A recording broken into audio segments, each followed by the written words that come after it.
Hello friends, Shashi Agarwal channel के अंदर मैं doctor Shashi Agarwal welcome you all.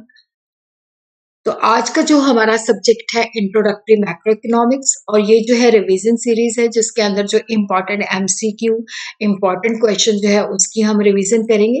तो आज हम लोग रिवाइज करेंगे ऑटोनॉमस और accommodating items under the balance of payment with the help of example. उसी तरह ही ऑटोनॉमस एंड अकोमोडेटिंग आइटम्स के अंदर डिफरेंस क्या होता है उस चीज को भी समझेंगे। अगर आपको मेरा ये एफर्ट सही लगता है तो please do like my video, इसको शेयर कीजिए तथा मेरे चैनल शशि अग्रवाल को सब्सक्राइब कीजिए अगर आपने सब्सक्राइब नहीं किया हुआ। तो बैलेंस ऑफ पेमेंट ट्रांजैक्शन या आइटम्स को हम क्लासिफाई कर सकते हैं autonomous items and accommodating items. तो सबसे पहले हम ऑटोनॉमस आइटम्स को समझेंगे जिनको अबव दी लाइन भी कहा जाता है। ये वो बैलेंस ऑफ पेमेंट ट्रांजैक्शन होती है जिनके पीछे जो ऑब्जेक्टिव होता है टू मेक दी प्रॉफिट, और इन्हीं ट्रांजैक्शन की वजह से हमारा जो बैलेंस ऑफ पेमेंट है वो डेफिसिट होता है या सरप्लस होता है।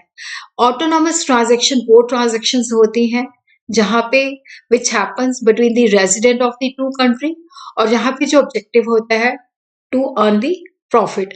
और यहाँ पे जो कंज्यूमर गुड्स हैं या कैपिटल गुड्स हैं उनकी मूवमेंट होती है। जो ऑटोनॉमस आइटम्स होती हैं इनके अंदर जो गुड्स होती हैं उनकी मूवमेंट अक्रॉस द बॉर्डर होती है। ऑटोनॉमस आइटम जो है they not condition by the balance of payment status of the country, ये इंडिपेंडेंट होती हैं। ऑटोनॉमस ट्रांजैक्शन जो होती हैं ये कोई बैलेंस ऑफ पेमेंट की जो ट्रांजैक्शन होती हैं उनकी आइडेंटिटी भी नहीं क्रिएट करती कि ये करंट अकाउंट है या कैपिटल अकाउंट है। यहाँ पे जो ऑब्जेक्टिव होता है that is to earn the profit. जो अकोमोडेटिंग आइटम्स होती हैं उनको बिलो द लाइन आइटम्स भी कहा जाता है। देखो यहाँ पे ये जो ट्रांजेक्शन्स होती हैं, ये जो आइटम्स होती हैं, यहाँ पे जो ऑब्जेक्टिव होता है that is not the objective of making profit, but जो बैलेंस ऑफ पेमेंट के बीच में जो डिसइक्विलिब्रियम होता है उसको रिस्टोर करने के लिए ये आइटम्स की जाती हैं। They are undertaken to maintain the balance in the balance of payment position. ये जो ट्रांजेक्शन होती है इस वजह से की जाती है कि जो ऑटोनॉमस आइटम की वजह से जो बैलेंस ऑफ पेमेंट के अंदर असंतुलन होता है, डिसइक्विलिब्रियम होता है, उसको करेक्ट करने के लिए की जाती है।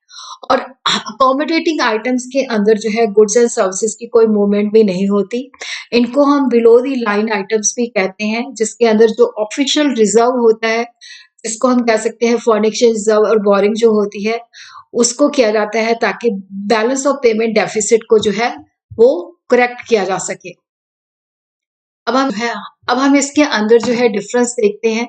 तो difference between autonomous and accommodating items of balance of payment account. देखो जो ऑटोनॉमस आइटम्स होती हैं ये वो बैलेंस ऑफ पेमेंट ट्रांजैक्शंस होती हैं जो कि प्रॉफिट कमाने के मतलब ऑब्जेक्टिव से की जाती हैं। लेकिन अकोमोडेटिंग आइटम जो होती हैं वहां पे ऐसा कोई ऑब्जेक्टिव नहीं होता। और यहाँ पे ऑटोनॉमस आइटम की वजह से बैलेंस ऑफ पेमेंट के अंदर इम्बैलेंसेस होती है, या तो डेफिसिट होता है या सरप्लस होता है।